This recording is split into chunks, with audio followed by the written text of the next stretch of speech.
Mm-hmm. Okay, as long as you're comfortable. That's all that matters. Not comfortable. I'm not here to be comfortable.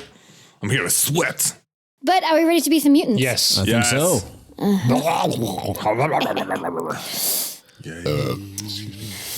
Okay.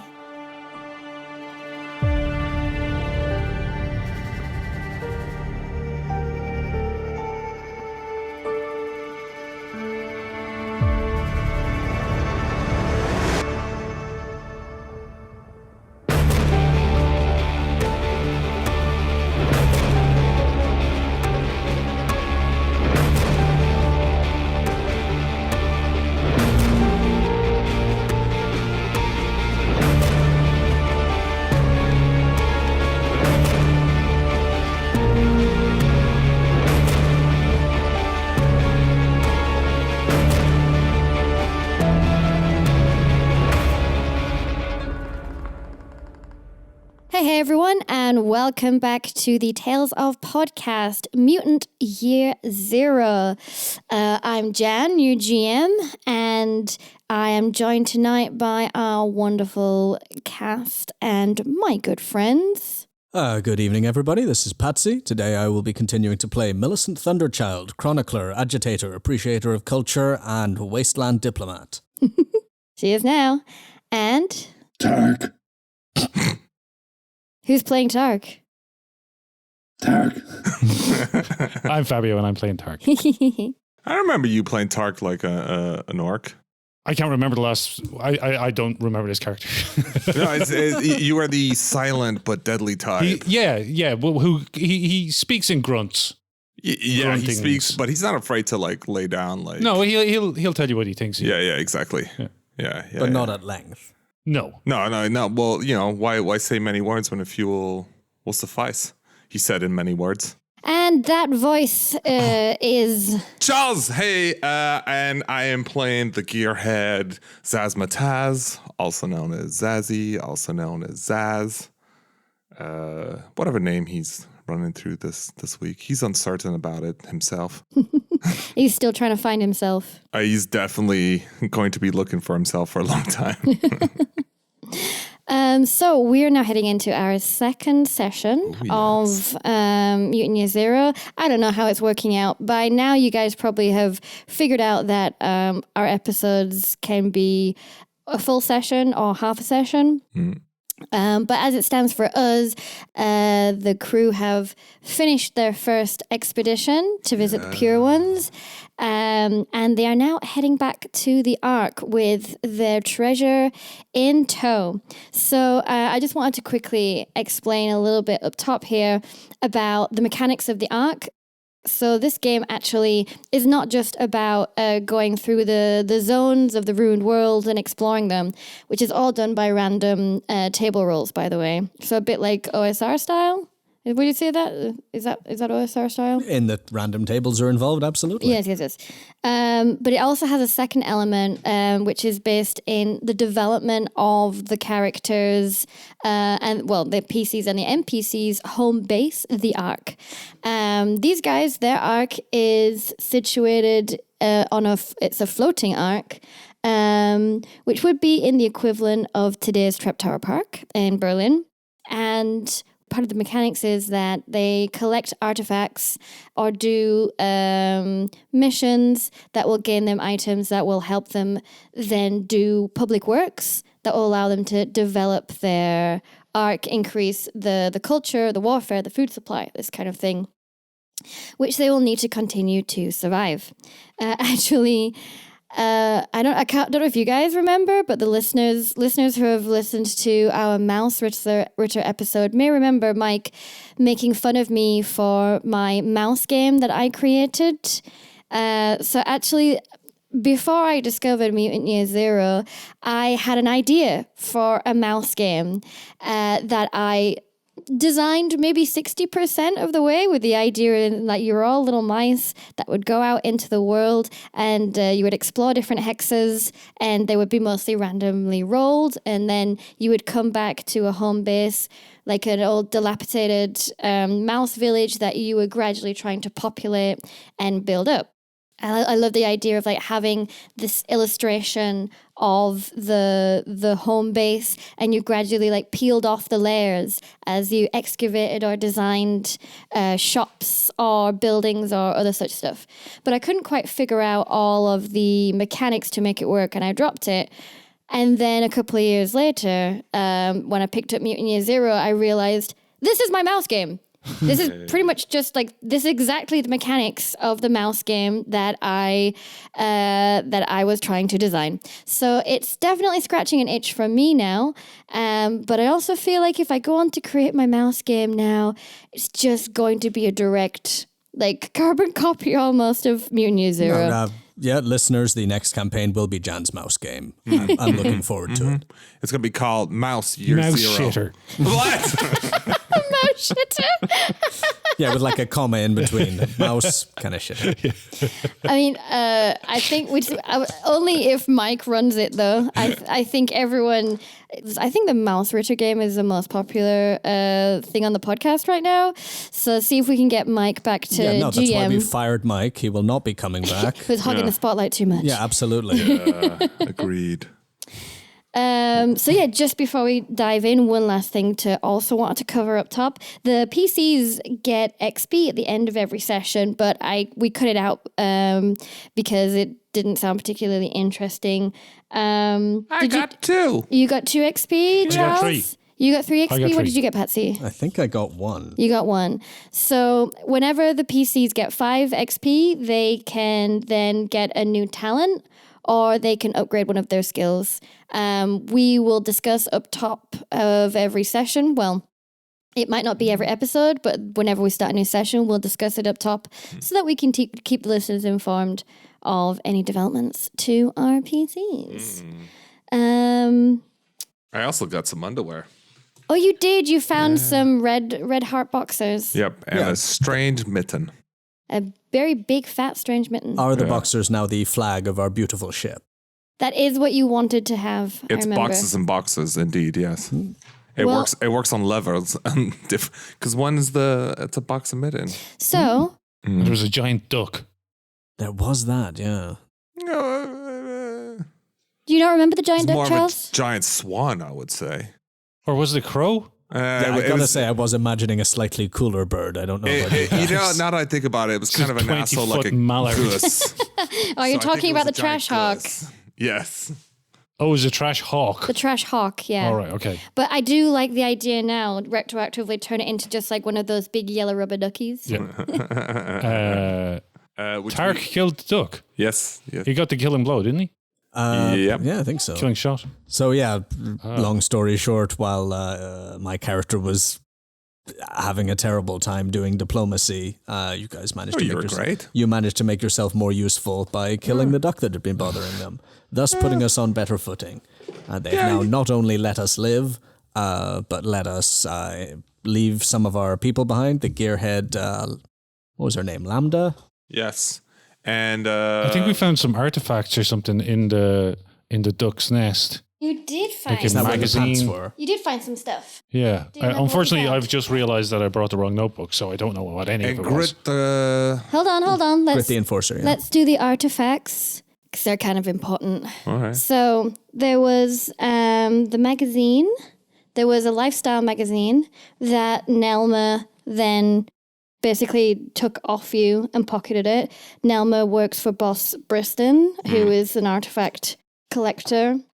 And she also took Vorhan's scrap rifle from you. And then there was another body, a much older skeleton, that had a metaplot artifact on them, a diary, Which you managed to pocket successfully. which you did manage to pocket successfully without her seeing. We'll come on to that in the first part of the game. Yeah, I think we established that Nelma can't read, so I guess she didn't want the diary. Well, he pocketed it before Nelma could see it. Yeah. He did a roll for it. She still wanted the magazine. It has pictures. Right, that's fair, yeah. Well, what sort of magazine was it? It was like a 50s-esque like lifestyle magazine. Like Good Housekeeping? Yeah, yeah. Mm. Okay. If Nelma gives the magazine to Briston, it will go in Briston's collection and it won't go in the Dawn Vault to help the betterment of the people. But you will need that diary if you want to get the dev bonus from it. I have the diary. You have the diary, yes, but you don't But have not the the magazine. Yeah, so we left Lambda And Grit. and we've managed to fill the trium The trireme, yeah. triune with water. And Not by sinking it, though. But we're carrying containers of water. And it's us three and Nelma, the enforcer, who has managed to the four-handed. not ingratiate herself with any of us. No. She works for we're all sailing, Briston. but- She doesn't have to. But more importantly, we potentially have opened the doors for a continual source of water with the pure ones. And we promised to teach them. What did we promise to teach them? The How secret to of make weapons. how to make the boomstick. And then you taught the promise of teaching them how to make weapons. That's what Lambda is for. And then that would ingratiate yourself enough to then start discussing trade opportunities. Yeah, so basically we want a future of like swapping fresh water for stuff like artifacts and other useful things. Boxes and I boxes. don't recommend swapping artifacts because you need them for developing the arc. Boxes But and boxes. maybe food, for example, or We other don't have things. any of that either. We don't have a surplus of anything, but luckily But the you pure may ones get don't one. know that. But you may get one in the future, depending on how you develop the arc. Yeah. Yeah, potential allies, it's always a big help. Indeed. Anyways, ready to kick off? We left off with you guys breaking camp and heading back upriver towards home. And within just another few hours, the river starts to open up more, and it's getting more and more polluted as you go over the sand. The sand of the banks is now covered in more debris, old plastic, metal, rusting metals and such, and then opens out onto the big opening in the water where the Ark lives. When we look from outside, all you can really see is like a large, rudimentary but metal walls that are mostly like spikes sticking out of the water. But what else? What else does it look like from the outside, do you think? Well, for the direction that we're coming from, Yeah. one of the first things that we'll see will be Tark's lifeboat that he lives in, because that's on the southern edge of the arc, and actually it's only accessible by like a very rickety walkway.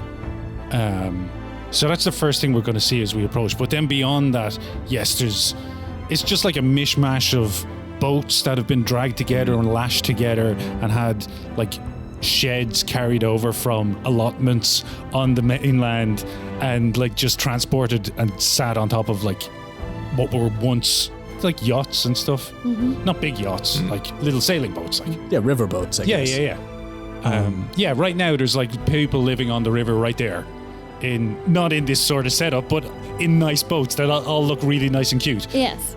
Yeah. We have grabbed all of these together and just lashed them together, and now they smell a lot worse. Yeah, and on some of the islands, there's some ruined permanent structures, right? There's a sort of ruined tower where, like, the other chroniclers sleep. Yes, so amongst all of these, there is one small island, which is actually on Trap Tower. The bridge that connects that to the mainland has long been destroyed, but it's very tall, so like the remnants of it are still there. The rest, well, I'm gonna say the head chroniclers live in there with the elder. It's better to have him on dry land, and that's where the Dawn Vault is as well.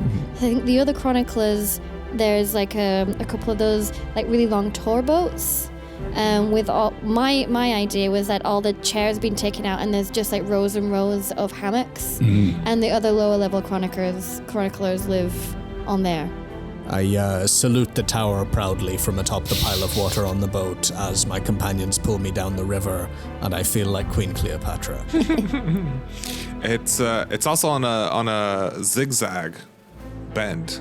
Yeah. So it really is like we see nothing, and then out of nowhere there's that lifeboat of Targs. The camera is just kind of slowly coming around a corner and then Exactly. Yes. Although we did see the mythical three-man god as we walked by, didn't we? No, that's the other direction. they're in it's the the other other direction. direction. What you did see is the remnants of a very large rusting metal spherical structure, which is just to the south of the Ark. So this is an explorable sector in the zone. Cool. It's a big walled off area that you guys have never been in, but you've known for a very long time that there is an old world ruin in there. And you can see like the round semicircle like iron skeleton above the trees. Like a dome kind of thing? Like No. a giant wheel. Like it's like the top of a giant wheel. Oh, Hanging not above the spherical, trees. like a wheel. Okay. Oh, sorry, did I say spherical? Yes. Yes. Wheelical is what you Oh, wheelical. One question. So we said that the entry to the Ark was on the north side where one of the islands is. So you'd Yeah. have to go from the land onto there. Is that the only entrance to the Ark? No, because there's the river entry is from the other opposite side. Well, that's what I mean. Is that considered an entryway or is that all blocked off? No, there's like a marina, a jetty. Okay. There is a jetty, like not far. So it like opens right yeah, out onto beside the water. where. So you have to pass by Tark's lifeboat to get to the jetty. And in fact, as we pass, Tark jumps off onto his lifeboat because he's going to hide the diary there. And he tells the others that he'll meet you at Boss. Hold on, because some stuff happens before that. All right. I just wanted to figure out whether you had to go all the way around the Ark to the top or not. No.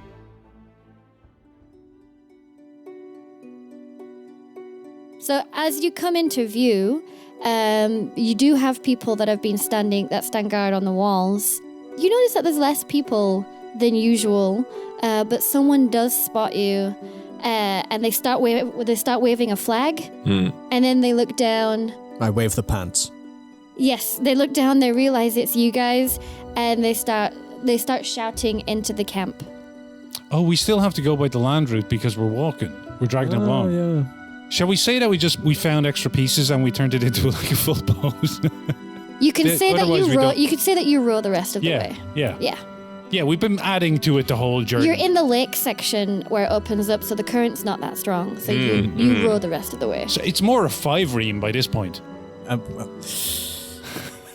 I mean, that would, I like trireme because there's 3 of us and Nelma has to know that she's a passenger. Okay, so you pull into the jetty, and you guys tie up the trireme. The trireme has, let's say, about 4 or 5 very large water cubes full of pure water. There's a few people that come running down the jetty excitedly to greet you as you tie it off. But they say, "Yeah, no, we're in the middle of an assembly right now. You have to come quick, come quick." Man, this really gets in the way of my behold your salvation speech I was planning all the way back. There's no one else here to greet you. God damn it. That's grand because then Tark is going to if he has a few seconds, he's going to run down the jetty and hide that diary. You can do that, yeah. He doesn't want to bring it to the assembly. God only knows what's going to happen. You're going to do that in front of Nelma? Well, I'm just going to she knows nothing about the diary. No. Yeah. But the first thing you do is run away to your place when we've been told to go somewhere else. Oh, I gotta go freshen up. I gotta go powder my nose. Tark's gotta go do some Tark shit. He'll meet you there. Yes, terrible if that's trouble with okay. his skin, poor fella. All right. So Tark goes off to powder his nose, Squeeze some rot on you.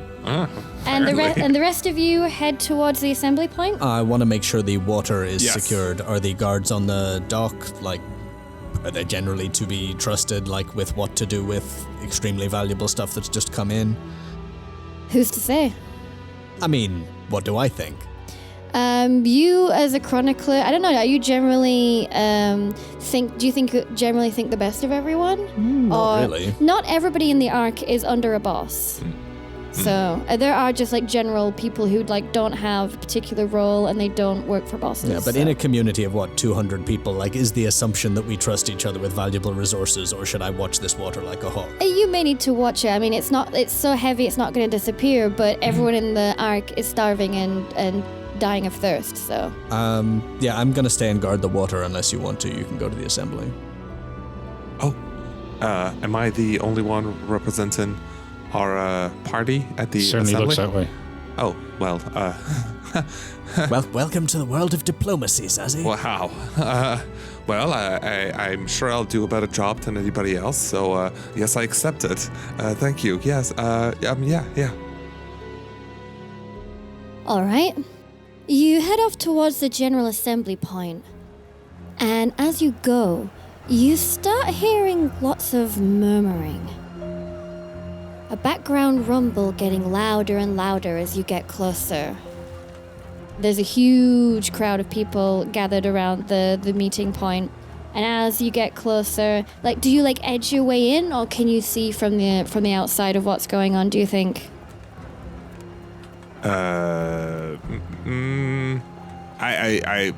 Probably from the outside. I'm probably finding a corner. Although if somebody's speaking, then I definitely want to try and circle my way around to the front. Okay. Yeah. Then if you can see over the top of many mutants' heads, in the middle of the meeting point, there are several bosses, and there's two mangled mutant corpses on a kind of pyre. The two MMCs. And a lot of people are there's some people crying, there's people fretting, people look terrified. And the mutant that you know as Boss Johammet is in the middle of a quite fiery, impassioned speech. Johammet is a very tall and slender plant-like mutant. He has very hard kind of bark skin. Along his arms there are thorns that grow out of him, and he has moss growing on his head as if it might be hair, and he's gesticulating to the crowd and saying, You see this? We have stayed beneath the rule of the Elder all this time, as the world has grown less and less safe for us. Even as we speak, these beasts of our changed world encroach further and further. We are no longer safe within our walls. Ignorance and isolation will be our end. We must go out. We must get strong. We must arm ourselves and learn how to survive in this world before our fragile corner of it crumbles. We are no longer safe to ignore it any longer. And there's many people also we're no longer safe. But then a lot of the people oh my god, but what are we going to do? And but these things are so terrifying. And there's just all this kind of murmuring going on around. I'm guessing there's also a group of people that are well, no, we've been safe up to now. Yeah, generally a lot of chroniclers in the crowd. Yeah. I think one chronicler stepped forward and says, they only died because they stepped outside of the Ark, just like the Elder said. If we stay within the Ark, we will be safe. Just as the Elder has always promised, change is what brings death. Well, Tark arrives towards the end of this, but early enough to get the gist of it, I think. He just stands in the background. Yeah, in general, if we're present at a scene like this, would we have as much right to speak as anyone? Yes. Okay. We would? Yes, I mean, this is a general assembly. Okay. I mean, the bosses have the most sway because they have people behind them, but there's no de facto leader or leaders at this time. So, at this point, Tark and Zaz, do you make yourselves known? Yeah, spread the good news. I push Zaz out in front of us. Yeah, So great. you basically just push him from the front line out into the circle, Yeah, exactly. whilst Johammet is trying to rally the crowd behind him. Yeah. Meanwhile, withdrawing myself further back. Also, did Nelma go to the assembly? Yes. Good. I read the magazine. Are you just sitting on top of the trireme with a magazine open reading it? Yes. Such beautiful upholstery. Hello, everybody. Zazmataz, you made it. Then you were successful? Oh, yeah.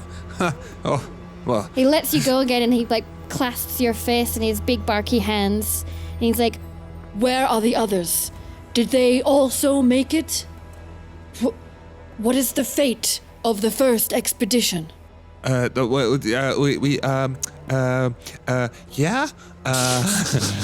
We found them. One of them, I'm afraid, succumbed to Duck. Death. Yes. Thank you, Talk. And Nelma is back with us. We met other people. Wait. So only Nelma survived of the first crew? No. Also. Lambda. Yeah, Lambda. You hear a voice from the Lambda. Yeah. And Grit. Yes, and Grub, Grit. They were left there. We have made contact with these other people, and potentially, if we manage to continue trade with them, we might have a new source of water. Yeah. The first installment is right outside. Oh yes, the first installment is right outside. So, Vorhan, Eldor, Lista, they were lost. This is grave news, but it is also proof that we can succeed outside of the Ark. The loss of lives is surely a tragedy, but you have returned, bringing such wonderful and promising news to our people. I do. But there's also a lot of dangers out there, and I would recommend. I would recommend that we would be what's the word? Daring? No. Circumspect? No. Maybe careful in our future outreaches out there, but definitely there is more out there for us to discover. Maybe even, perhaps, dare I say, Eden might be out there. At this point, there is a scoff from the crowd, well, near the front of the crowd, and another boss steps forward. This is Brictoria. Brictoria is a very tall and slender woman, but she's about 7 foot tall. Like Victoria, but a brick. Yes. Okay. She has very, very sharp, angular features, and she has a permanent scowl on her face, and she crosses her arms and she says, Eden? And just how many of our brothers and sisters will we lose in search of that daydream? Oh, I did say it was dangerous, but you must understand the wonders that I've seen. Machines bigger than our Ark, continuously cleaning water. It was amazing, maintained by a people whose culture is completely different from our own. It was truly fascinating. I could have stayed there and studied that machine for years just to try and understand it. It truly, like now suddenly Zazzy is in full, like no longer stuttering or eating his words. He's just fully talking with pure fascination about You're the machine. saying these people were friendly? I don't believe it. Well, Nothing comes for free, especially such a valuable resource. and that's why we've established friendly relations with them, and they're open to continue trade. Fool! At what cost? Who knows what kind of danger you have put us in? Would you have rather that we'd left with nothing? And we've left them with Lambda and Grit to continue our relations with them, ambassadors, if you will, and to teach them of some of our ways, hopefully in exchange so we can understand more of their ways. It's well, when you stop to think about it, it could just be truly a new dawn. I for am Ark. so thankful then that Lambda and Grit, they have survived and are ambassadors of our people. This can only be the most fortuitous beginning of a new era. And he turns his arms to everyone and says, This is the beginning of a new arc for us all. Let us put on hold the assembly until tomorrow, for tonight we should celebrate. With a thimble full of water each. I will say, with about 200 people in the Ark, there's enough water for people for like a couple of days. Yeah. Okay. Because they have like one ration of water a day. But they basically both agree on this. They send some people down to the docks to start unpacking it. You're welcome, yes.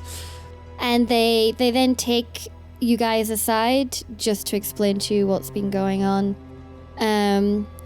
Brictoria doesn't. Brictoria goes stomping off. But Joe Hammett stays and he says,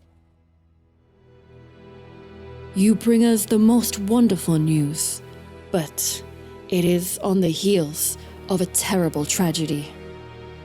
and he points to the mangled mutant corpses, the MMCs, and says, There had been stories that, in the past days, unusual activities were happening in the areas around the Ark. I didn't put much stock in it. Everybody is on edge and rumors abound, but then the stalkers found these corpses out in the woods this morning. They say they found evidence of some beast prowling our forest, and indeed last night it was heard. Some terrible roar in the night. Come, tonight let us enjoy this bounty and celebrate your victory. Tomorrow we can talk again on what we should do about this threat. I don't know if you've heard, but Tark actually managed to kill a single-handedly wrestled Happens in the zone, stays in the zone. with nothing but his mouth as a weapon. What? No, never mind. Hi. Can we take a look at the MMCs Sure.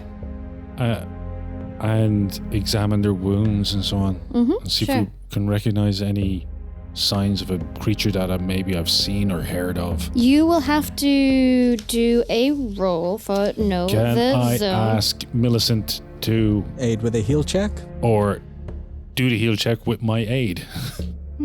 Yeah, can I do some No, ad hoc they medical dead. examining?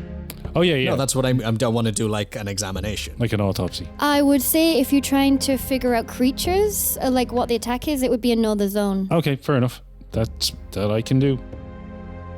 I would like some help, though. Okay, should I roll it? In the chances, What would be your know the zone roll? well, hold on, because the chances of Millicent and Zazie Pretty low. knowing what these creatures are pretty low. Violent creatures very rarely have come around the Ark. Old Tark would probably know what this creature is, whether he's told you any stories. Well, because remember I told you about Tark's home is this lifeboat that Tark left to him. Mm-hmm.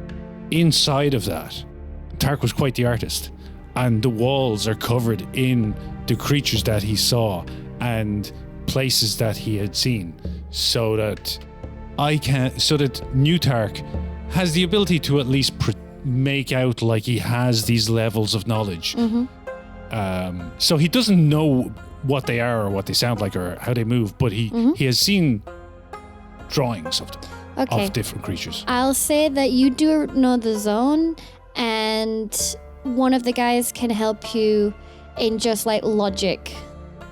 With comprehend, perhaps? Well, you just give him an extra dice. All right. Enjoy an extra dice. I'm in your ear pontificating. And I'll give you an extra dice for Tark's drawings. Will we say that's like a tool dice? Yeah, Gear dice. sure, gear dice. The concept of ratio hasn't come to you, and so you all think that they're all pocket-sized monsters that you can just... I got One success. One success. Okay. What you can see when you look at these guys is flesh has been clearly, completely ripped. There are broken bones, big chunks of flesh that have been torn out, massive gouges from claws, and what looks like burns, maybe acid burns, on parts of the flesh. There's not a lot of them left. Acid burns. Mm-hmm. Okay, we got the acid-spewing tiger. I knew this day would come. Yeah. I wonder, are there any pictures with something spitting acid? Depends how good of an artist Tark was. That could be interpreted as a lot of things. It was like a cave painting. Actually, when they're not all by the same Tark. I guess. Something that spits acid. Okay. Yeah, there's probably a couple of things that look like they spit acid in those drawings. I would say that if you'd gotten 2 successes, I would have pinned it to a drawing that Tark has. But for now, you've at least been able to identify things. Like, you've read the details that are on these. You know that there are creatures with claws. Yeah. That there are creatures that have acid defenses and other things. So you've at least been able to tell that from looking at the corpses. Cool. So, as you guys are examining the corpses, you can hear not like super cheerful cheering, but there is like a bit more of an excited murmur around the ark now.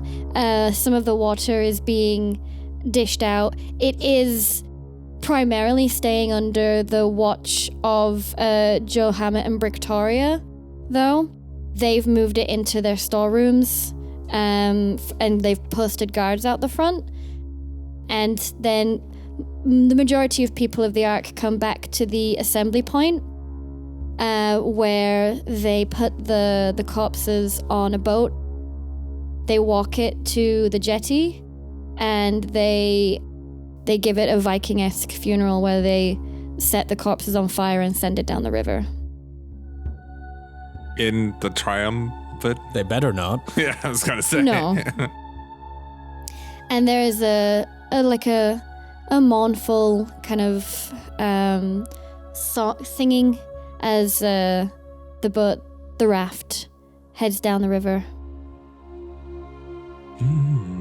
And with that, this night you are the heroes of the Ark. And tomorrow is another day, but you guys definitely need some rest. Before we get some rest, when I can find a quiet moment to first grab Millicent's attention and then reluctantly remember that I'm trying to be nice to Zaz, so I call Zaz over too. Yeah, I have to be almost dragged away from all of my other chroniclers because I'm telling them about my deeds, but when Tark calls, I answer. Try and get away from everyone and come meet me at my boat. I got something to show you guys. Yes, I'll just circulate a little bit more and say my goodnights, and I'll be right there. And bring the magazine. Or do we know what? No, we don't have the word magazine.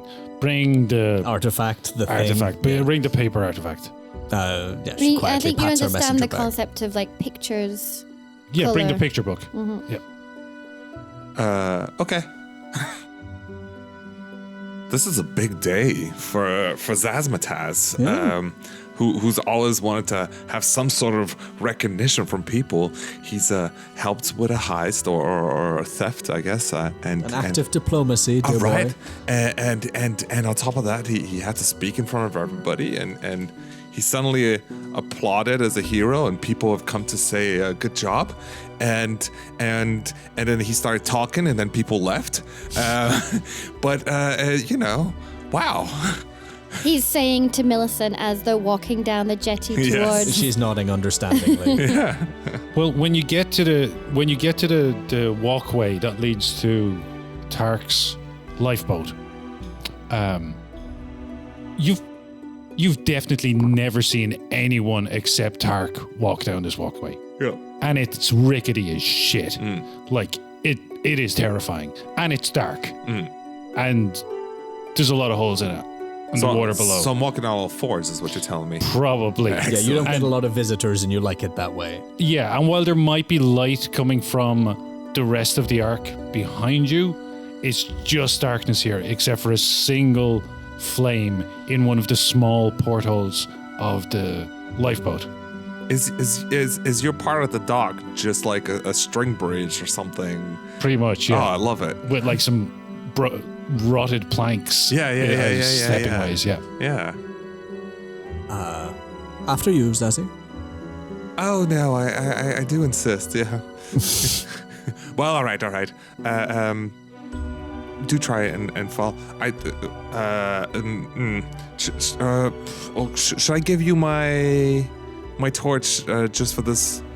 So I assumed one of us had it out anyway, so I will take it off you so it doesn't break if you fall in the water. Why would I fall in the water? Well, you're heavier than I am. Oh, that's a good point. Yes, I figured I'm fairly agile, so I'm able on all fours, looking like a spider or something, to crawl across this dock to make it to. Yeah.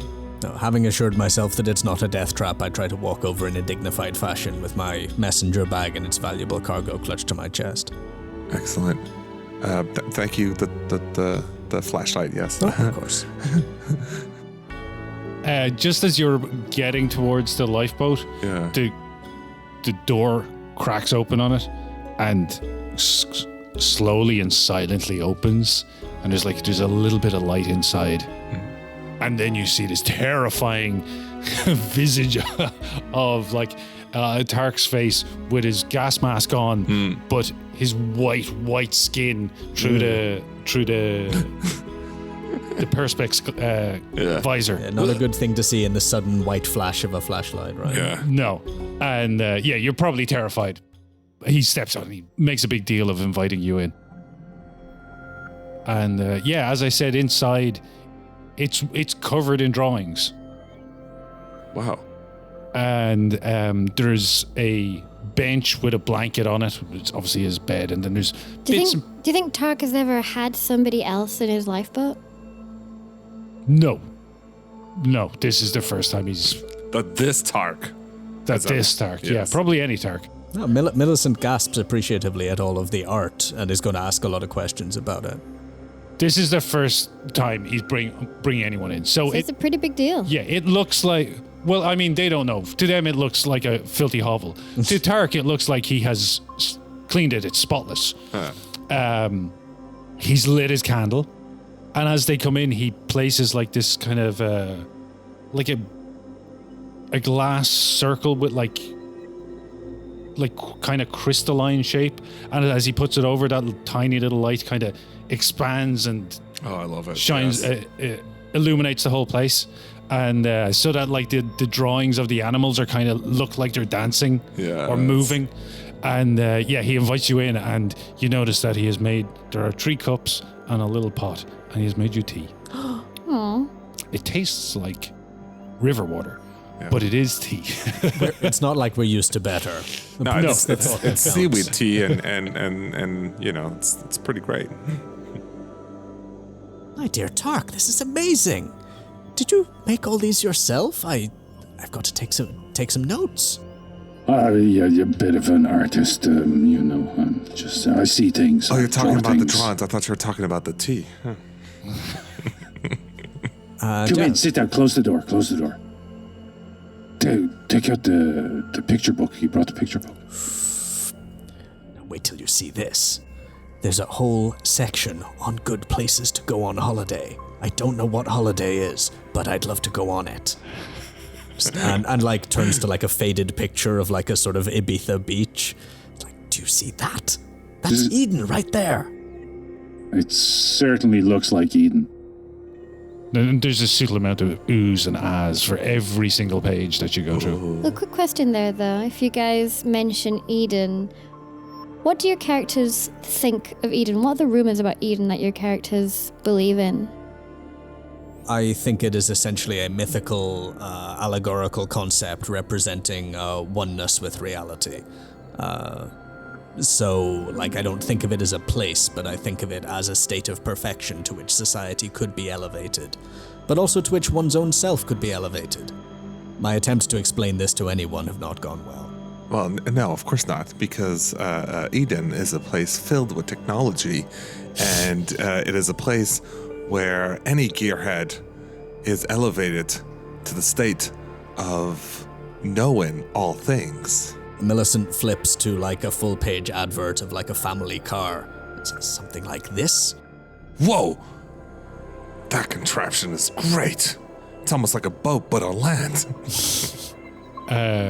Tark knows exactly what Eden is because he found a picture of it in here, and he takes out a pamphlet, and it's torn to shreds and really faded, and it looks like the inside of a very big building, and there are palm trees and sand and people laying by the beach, and there's a list of services which he doesn't know what that means. Would it be inside something that one might say a hangar? Exactly. Yeah. What is it called? Tropical Islands? Tropical Islands outside Berlin. Yeah. The tackiest place in the world. Whoa. So yeah, the concept of Eden is poorly understood, but it does seem to involve large bodies of water and semi-nudity. Yeah.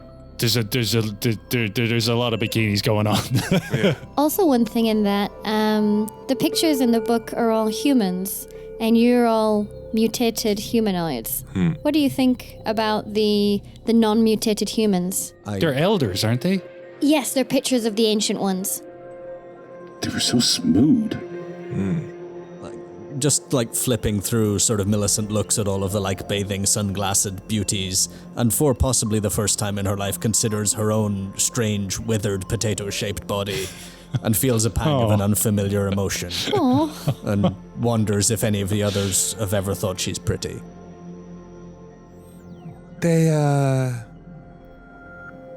really seem to like to expose skin. Maybe that's a sign that they're not afraid of anything. Maybe if you're in the state of Eden, you just trust everyone around you and you don't need to carry stuff in your pockets. It's just, this represents their carefreeness. Do you think there's no rot there? Well, some of them are in the water. Right, yes. Without any protection on, so... And the water looks so blue. Really unusually blue. Yeah, and we're all just thinking about the body of water that we're in with the mud and the slime just sort of Well, dirtying we've up never all the seen boats. blue water. Yeah. No. Because even the pure water that we just gathered, yeah. So we've never seen blue water. We don't even know what it is. Yeah, It as was far as still- we're concerned, this is like Powerade. Yeah. This is some weird blue substance that we've never seen. It looks delicious. You flip the magazine to the Gatorade section, and there's the Powerade. It's Liquid Eden. And it's only after we've completely consumed this picture book that I think he would then take out the diary.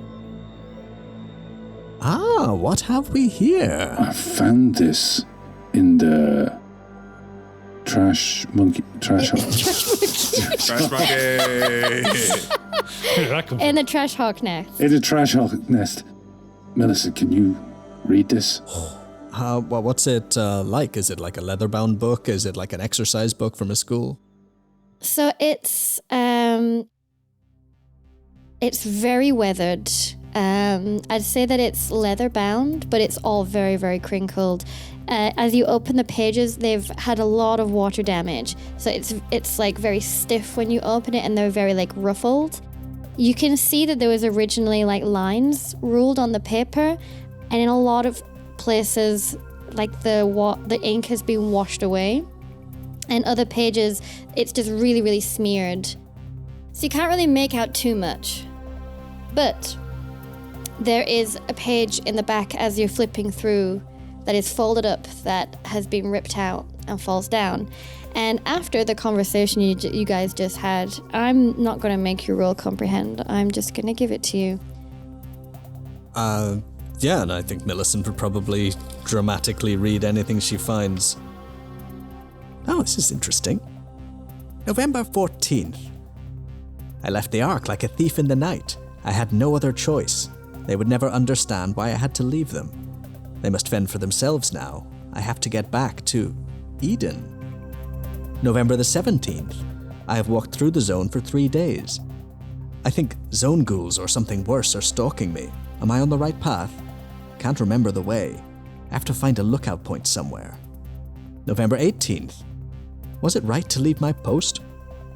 There was still so much to learn, to discover, and I miss my children more than anything. November 19th. The damned zone ghouls attacked me just before dawn.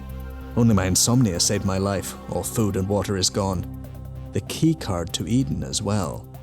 The bastards might well have killed me. There is no hope. It says Mimir here. There's a sort of picture in the corner. I wonder what that means.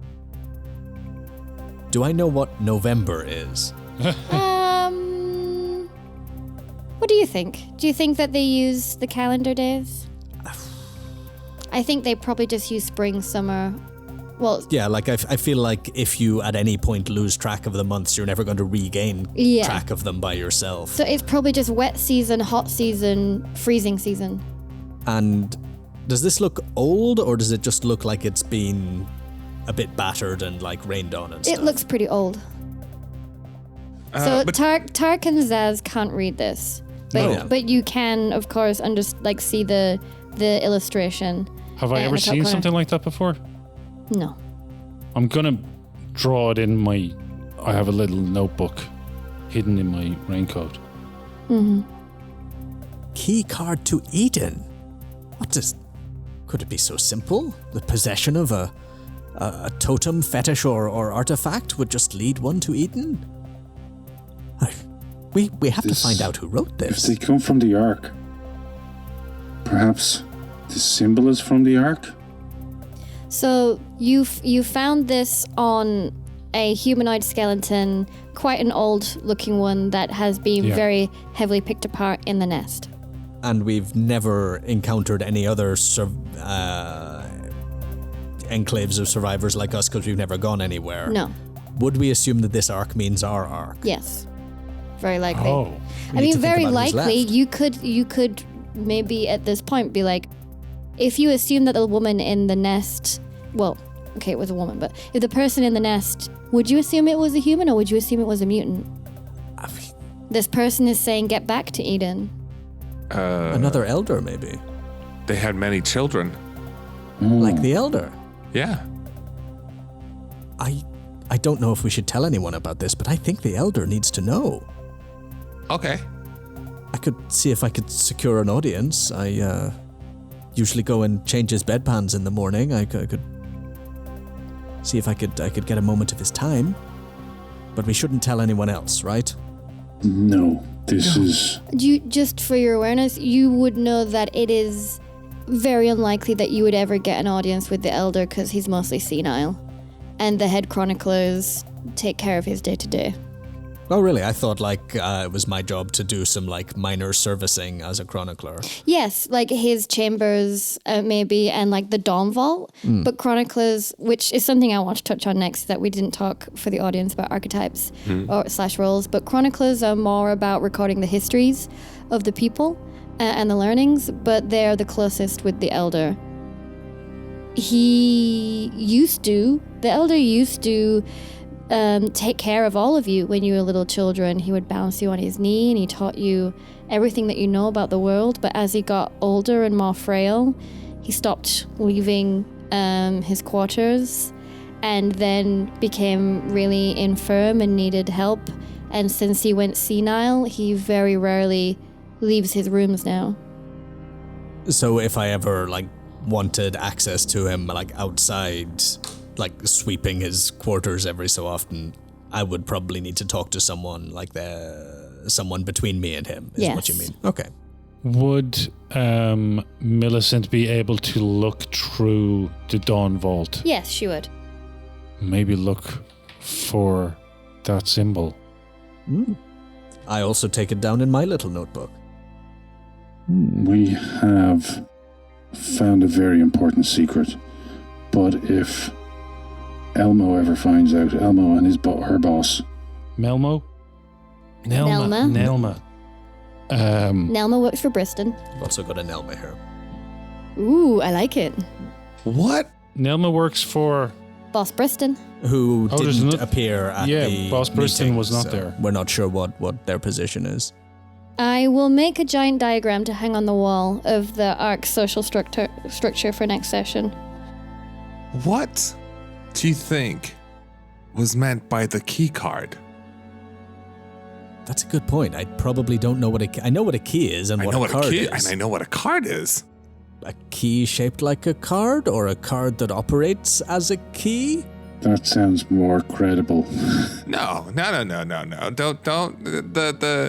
The key-shaped card might, if you're going to use it to get to Eden, it would have to be a map, a key-shaped card. Did we see keycard points in the water treatment place? No. Everything was buttons. Right, yeah. Switches. Millicent is writing down a list of keywords to look into further. Okay, I think we need to sleep on this. Question you might want to discuss before you hit the hay is, what are you going to do with these artifacts? Well, I think that we're going to hide the diary and we're going to give the magazine to one of the bosses. Because in general, if people know that you have artifacts, it can make you a target. Yeah. So. I mean, as far as I'm concerned, I take the position of Indiana Jones and believe it belongs in a reliquary. It should go in the Dawn Vault. Yeah. The magazine, yeah, not the Us bosses. three here are the only ones who know about the diary. Right. So if one more person learns... If I find out one more person knows about the diary, that means one of you two told them. Millicent would not do that. Zaz, that means I will kill you. As the good cop, a small hand descends upon your elbow and says, "This means we're trusting you." Zaz's smile, that's always plastered on his face, is starting to look more like a grimace. I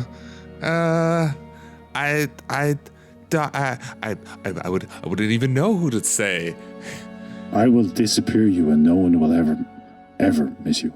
Oh, that is very scary indeed. Because I will replace you with a sack of soil. Well, I don't And I know will draw if your face on it. sack of soil would quite have my translucent skin tied. You see Millicent is extending her hand into the middle of the table. Are we agreed, gentlemen? Oh, yes. She takes your hand. If your hand is there, she takes that hand. The hand goes in. We shall pursue this secret. Right. And look after each other if we can. Indeed. We have formed a cabal, gentlemen.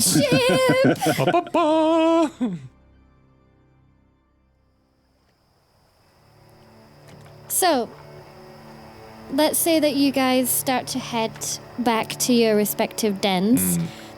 But let's let the camera linger on Tark.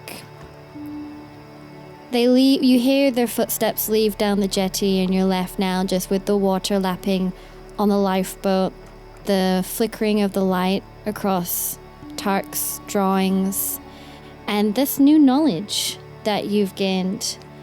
As you lay down, I'm guessing in your whatever constitutes for a bed, what are you thinking about? This is your first successful mission as Tark, which are big things. What do you think's at the forefront of your mind? Well, as he's lying down in the bed, just above him on some of the only available real estate on the inside of the thing, he is now drawing his own sketch of the Trash Hawk. And right beside that, this logo from the note paper with the letters, which is just a squiggle, a line, and a different kind of squiggle as far as he's concerned. But he's pretty certain, because he still has the diary there and he's copying it from there, so it's pretty exact. And he then hides the diary. There's he lifts up the bench, that's his bed. He lifts up a load of papers and bits of cloth, and there's like a skull or something, and he hides it right down there. He wraps it up in some oilcloth, seems appropriate, and he hides it down there. And then he takes off his gas mask.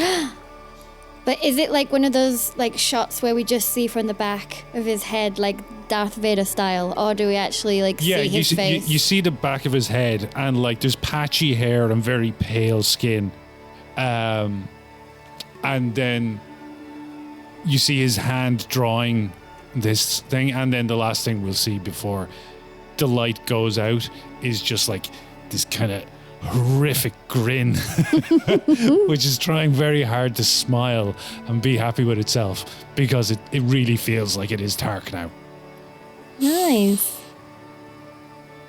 And then so the camera sways across the jetties towards one of these actually decently sized huts on a boat, where we see the back of Zazie entering his home. What does it look like?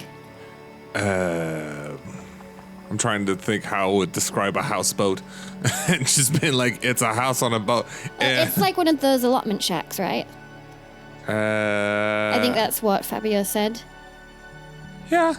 So like how you shared this shack with three other people? Yep. How have you distinguished this shack as yours? How have you put your stamp on it? I haven't. But as a group a long time ago, I think we tried to paint it green by rubbing a lot of seaweed we found on it, which has left a. I think if it weren't so nasty, it would be kind of pretty. But it's left this kind of like pattern, green pattern around it that almost looks like waves, all on the outside of it. Ooh. Yeah. The problem is, as you get closer, you realize that it's left an interesting smell as well, and it's gone through like series of rain, and we've reapplied it, and now it just looks like mud that's got encrusted in, but it's all kind of green, and it's kind of our pride though, because we did that. Yeah. So you go through the front door. You have like a common area. Yeah. And you see two of your roommates are sitting enjoying a rather small glass of water together. It is Enforcer Marl and Pontiac. And I'm very happy to see Marl, and I said, oh, it's good to see you, Marl. And then for the first time in a long time, I dropped my smile completely, and I just Pontiac.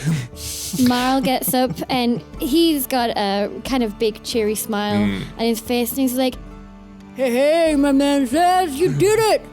Can you believe it? You're the one that went out and came back. And you brought fresh water and a trade deal for us?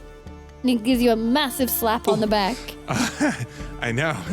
Marl is an amphibious mutant. Oh, fantastic. But he is buff. Oh. Like, I imagine most amphibious beings to be very slender, but I'm picturing him more as a little similar to like a bullfrog. So he's quite warty. I love But it. that means he's got a massive sticky hand that Yes. smacks you on the back. Yeah. And these are probably, aside from other gearheads, these are probably some of the only people that Zazie is able to feel somewhat comfortable. And even though Zazie hates Pontiac is probably the closest person to understand Zazie.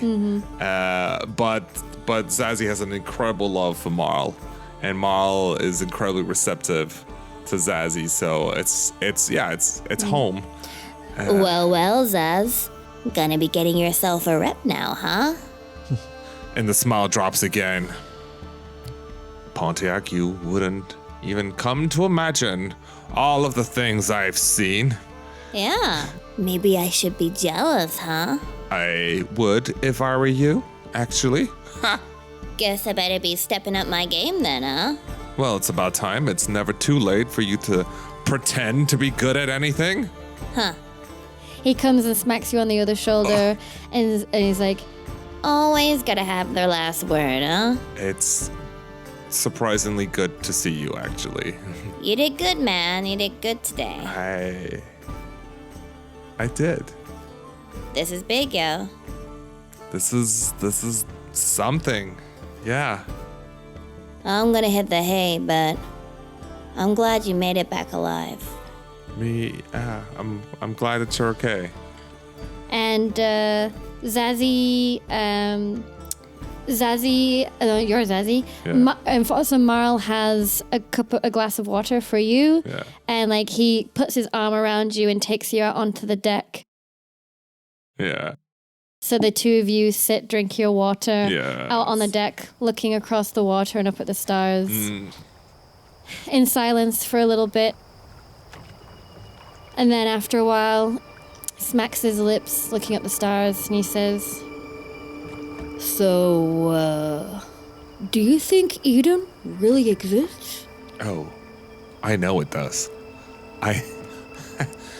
I know, yeah, for sure.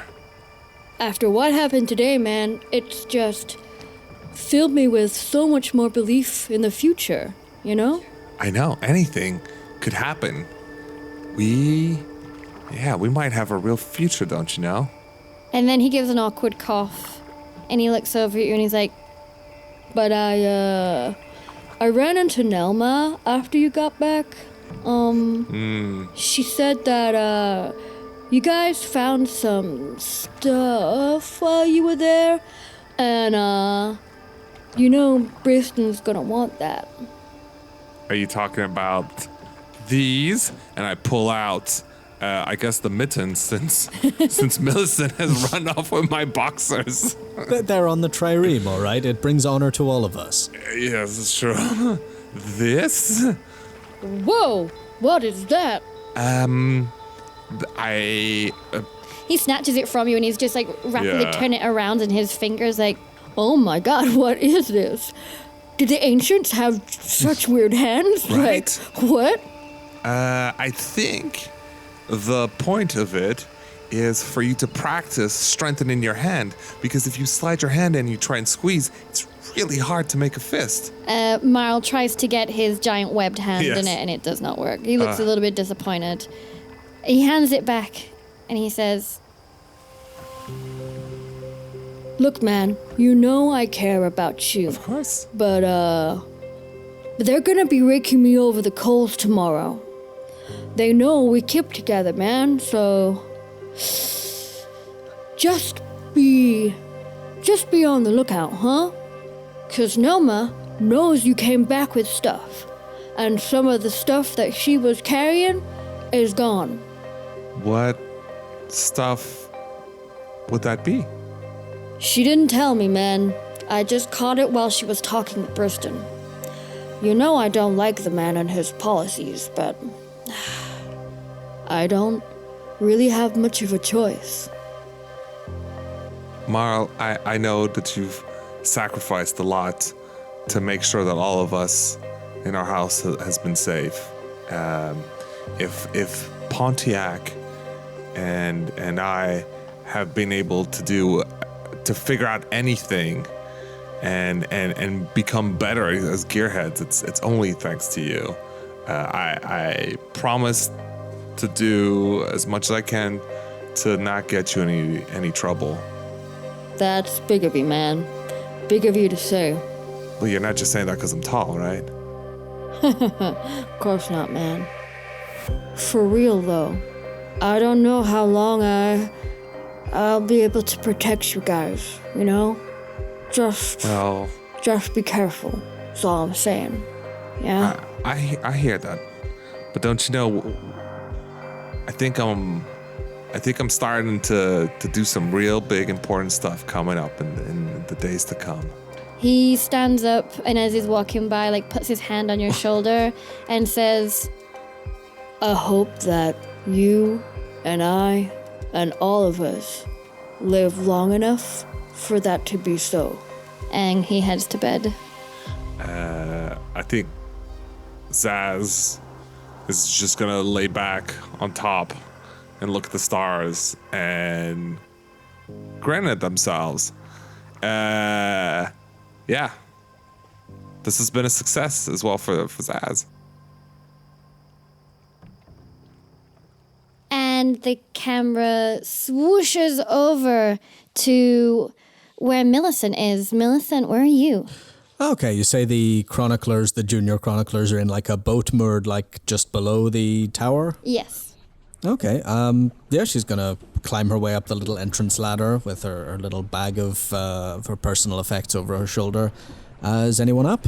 Like, because I think like we have like one half of this boat is a sort of common room where we like work together on projects, and the other half is basically a communal dormitory for what, like 10 or 20 like junior chroniclers or...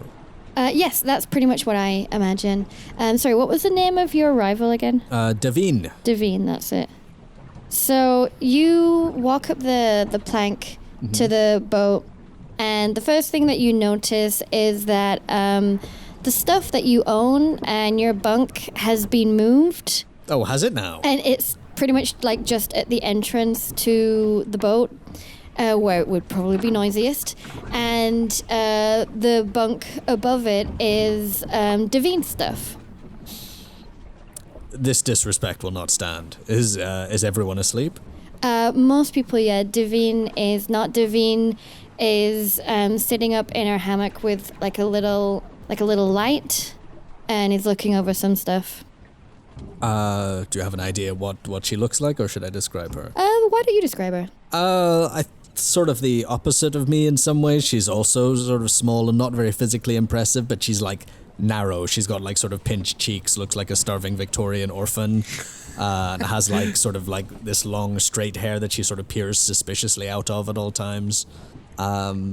Yeah, but otherwise is sort of shrunken and unhealthy looking, just like me. You know, sort of crooked back from like just sitting up reading too long, weak little eyes. Just despicable, honestly. She notices you come in and she says like, Yes, of course. The new arrangement was gonna make this insufferable. I can hear every step up that gangplank, especially your clobbering feet, Millicent. Jealousy ill becomes a scholar, Davine. Where's my welcome home? A little humility would stand you in better stead, surely. Just because you got taken along, piggybacking on someone else's expedition, doesn't mean you should be taking all the credit for it. What did you do? Have people carry you around all the time because of those tiny little legs? I mean, yes, but I'll have you know I personally negotiated a treaty between our wonderful community, of which I was a representative, and some very sophisticated, dangerous, interesting, fascinating strangers. Considering your level of scholarliness in academia, I highly doubt that's accurate. Well, listen, you can't spend all time studying in books. You have to get out there in the real world, get your hands dirty. Millicent, for the first time in her life, is feeling like comparatively a practical and capable person, and it's giving her a warm glow inside her chest.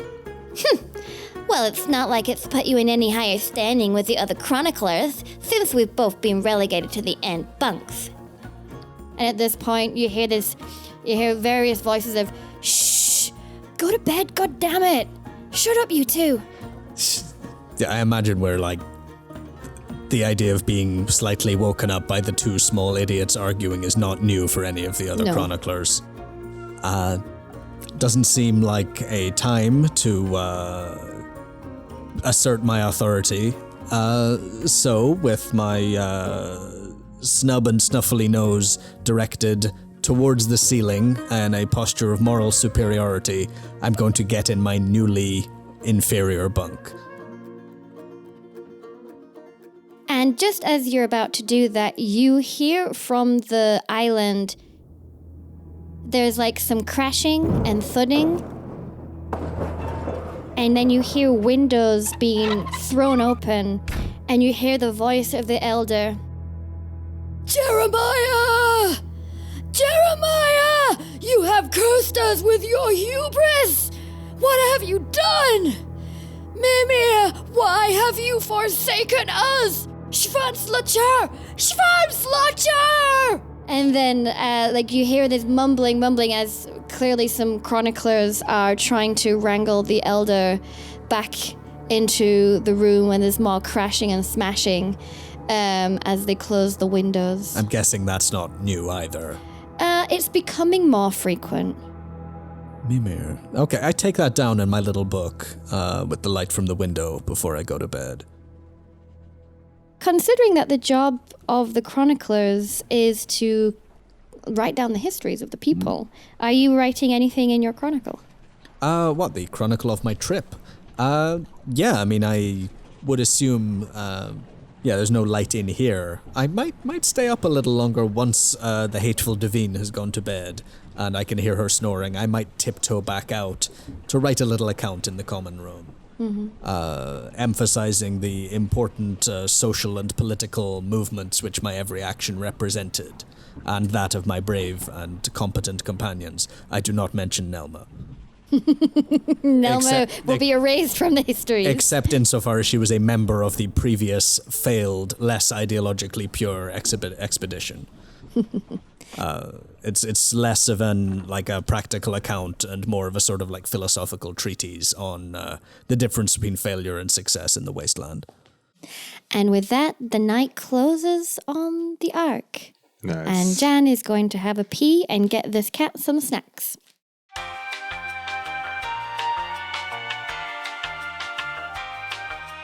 All right, next morning. A bleary sun rises over the remains of Treptower Park. It is your first day as the new heroes of the Ark. Everybody is watered and spirits are kind of lifted around the place. People are already up early and moving about. Some of the chroniclers look a little heavy-eyed, like bags under their eyes from not having the greatest amount of sleep. But elsewise, people seem to be somewhat upbeat. A big group of people are collecting at the assembly point, and you find there is Boss Johammet. Boss Johammet is with his grunt, Ariel, who, Tark, you know. Boss Brictoria is there again. Briston hasn't been seen, but Marl is there. And Pontiac. Those are at least the named people that we have so far. And after a while, Johammet steps forward and addresses the crowd and says, As a new day has begun, we step further forward in making a better world for the people. As such, we must continue the discussion from our previous assembly and address this threat that hangs over the Ark. Some creature has been stalking the safe lands around our home, our only place to forage for scraps of food. Who knows how much longer we may have until the very Ark itself is in danger. I propose that we take an expedition into the woods to hunt this creature and end the terror it holds over our people. Who is with me? and he looks out at the crowd, looking for positive agreement and volunteers. Tark steps forward. Tark, of course. An expert on beasts such as yourself, who has encountered creatures from all over the zone. You must know all of the foul and wicked beings that this rot-infested world has given us. You would most surely be the most important and valued member of this team. Yeah, as he starts shaking his head quite enthusiastically, and as he continues to list things that Tark has never seen, he kind of hunches over and shaking his head less enthusiastically until at the end he's just like, I said I'll go, all right? But behind supporting him, levering her way out through sort of waist level of the crowd, stamping her spear on the floor for attention.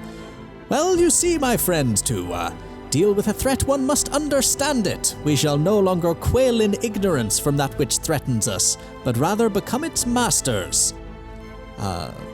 Millicent Thunderchild of the Chroniclers volunteers. There's a very loud snort from the crowd, which you just know from its tone is Davine's. Her reserve breaks and she tells that part of the crowd to shut the fuck up.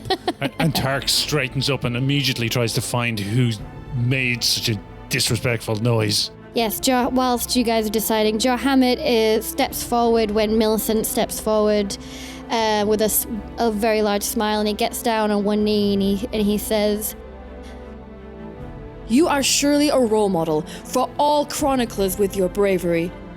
Who else will ensure the deeds and actions of the people are never forgotten by history, if not for brave souls such as you, Millicent? You honor me. You do me too much honor, Johammed. I will try to be worthy of your trust in me.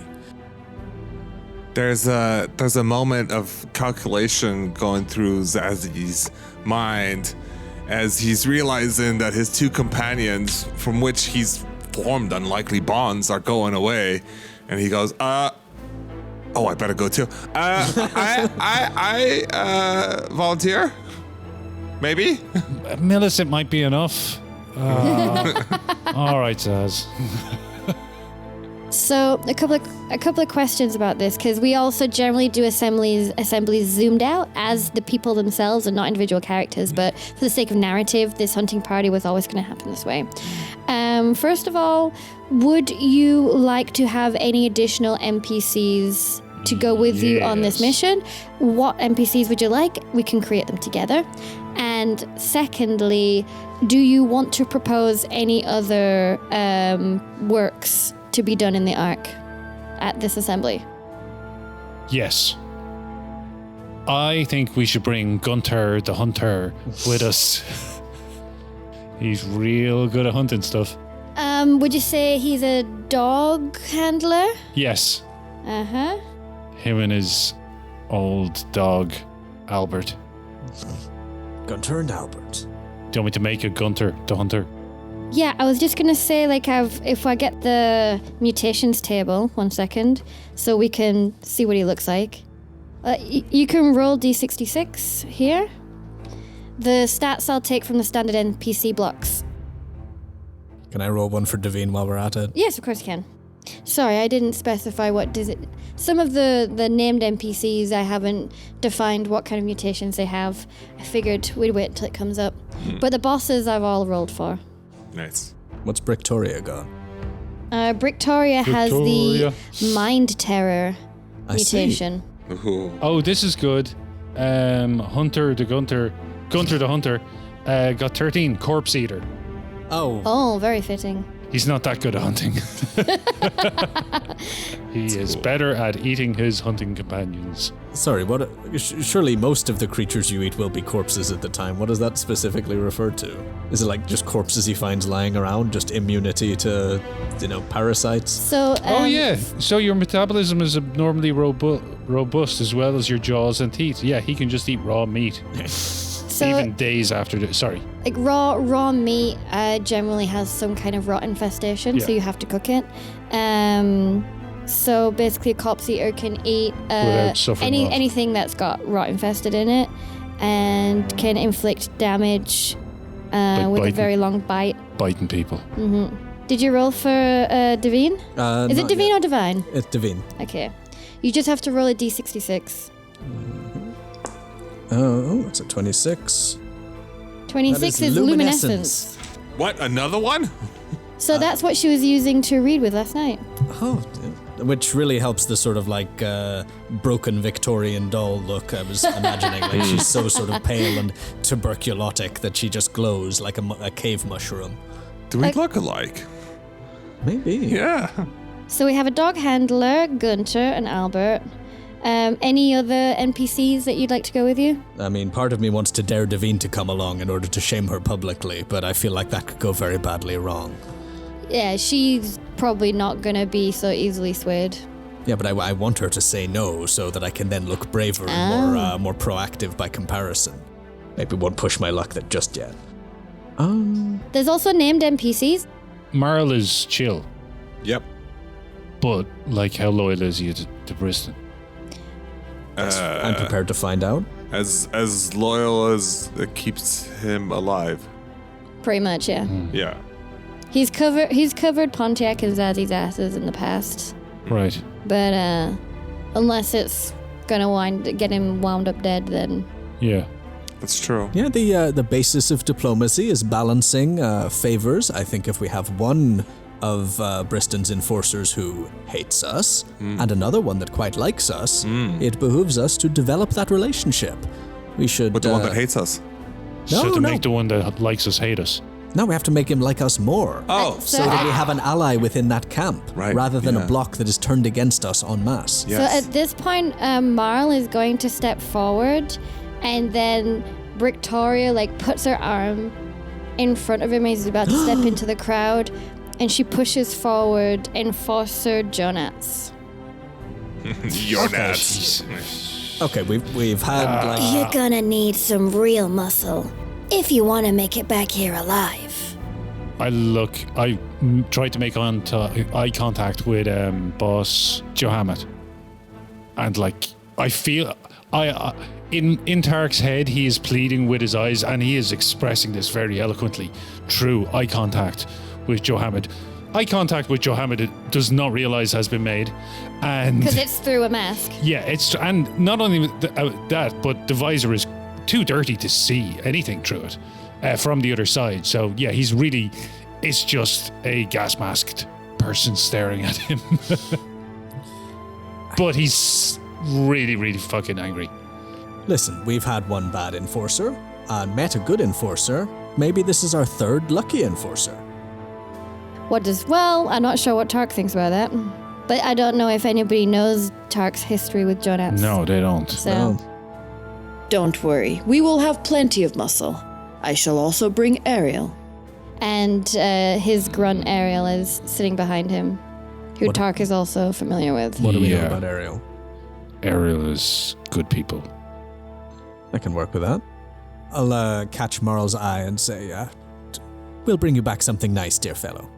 That'd be awesome. Bring me back something cool, like a cool leaf, or bring me back a tooth, or a claw, or something. Oh, we shall see, we shall see. You look after the place while we're gone now, all right? Of course. Don't even have to ask, man. Other than the hunting party, are there any other works you want to kick off this session? Yeah, I think probably the fences, right? Which at the As moment in, we we're don't going to really put have. more of the fences up. Defenses. Yeah, do we need anything particular for that we don't have? I guess we just need to put some work into it, right? I believe so, yeah. So on the arc sheet that I gave you, please write down on there hunting party and defenses, if that's what you're choosing to do.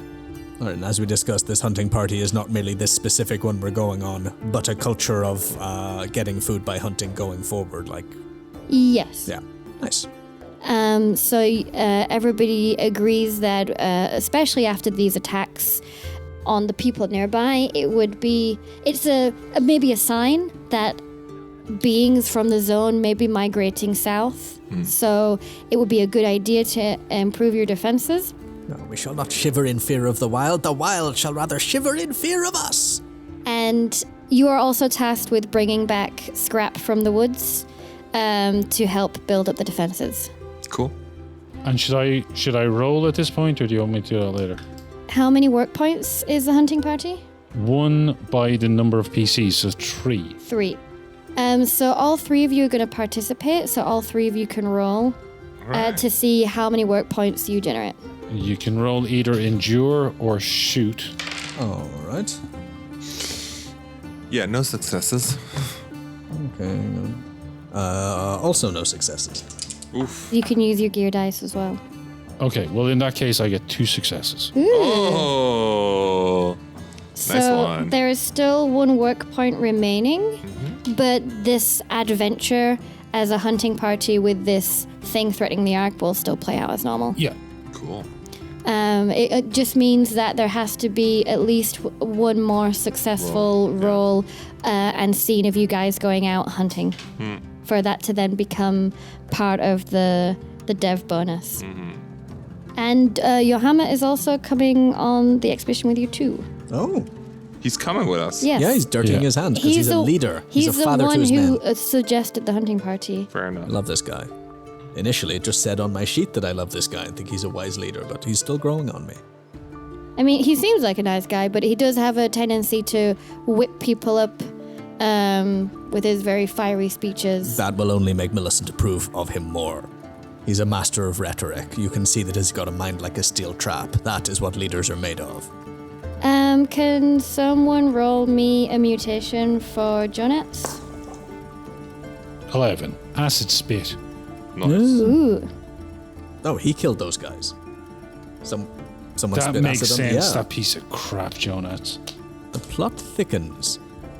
And I'll roll for Ariel's mutation. Spores. What's the difference between grunts and enforcers, like, in terms of theme? Grunts are technically the slaves of the Ark. So they're more like workers than like fighters. They're Okay. basically indentured servants. Gotcha. And we're done. Ready?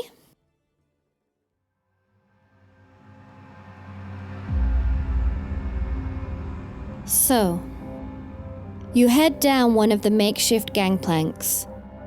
It creaks and groans above the murky depths below as you pass.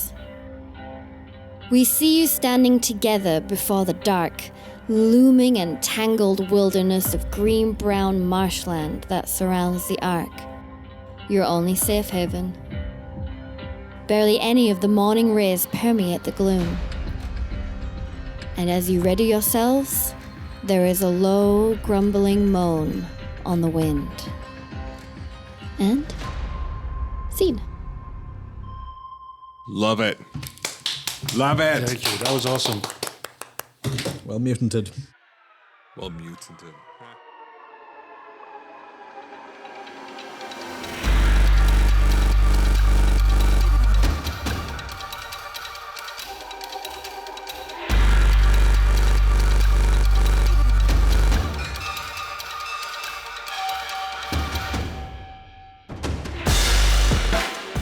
Thanks for listening, folks. If you enjoyed this, please leave us a review on your podcatcher of choice. It'll help spread the word and help others to find us too. If you have any comments, questions, or just want to get in touch, you can find us on Instagram with @tales_of_podcast or email us at talesofpodcast@gmail.com. We'd love to hear from you. We also now have a Ko-fi account. If you'd like to show your appreciation for the pod or simply buy us a coffee, you can find us at kofi.com/talesofpodcast. This week's Tales of Podcast crew is Charles as Zazie, Patsy as Millicent Thunderchild and Resident Doodler, Fabio as Tark, as well as editor and co-producer, and myself, Jan, as GM, editor, and audio producer.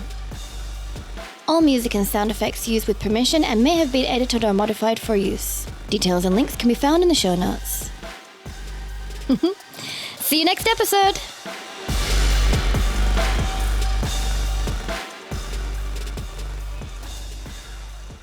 Last question. Did you sacrifice or risk something to reach your big dream? Yes. Yes.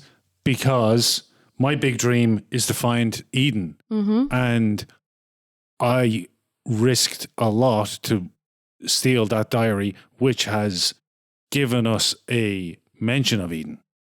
And we are keeping it a secret, which is also a big risk. And Zaz knows about it. So that's a huge risk. Yeah, I'll give you an experience point for that. Ka-ching. Look at you just lapping up experience. Yes, I had hoped that I would have given you guys more opportunity for XP points there. No. I think this was a great session.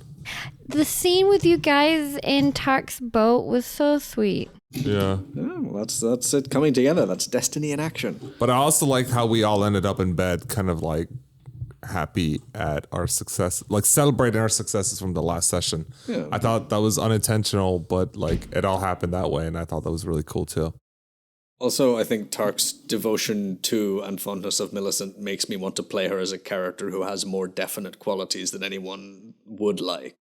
Instead of being a sort of mouthy pseudo-intellectual, it's like, well, Tark believes in me. Maybe I could do something great.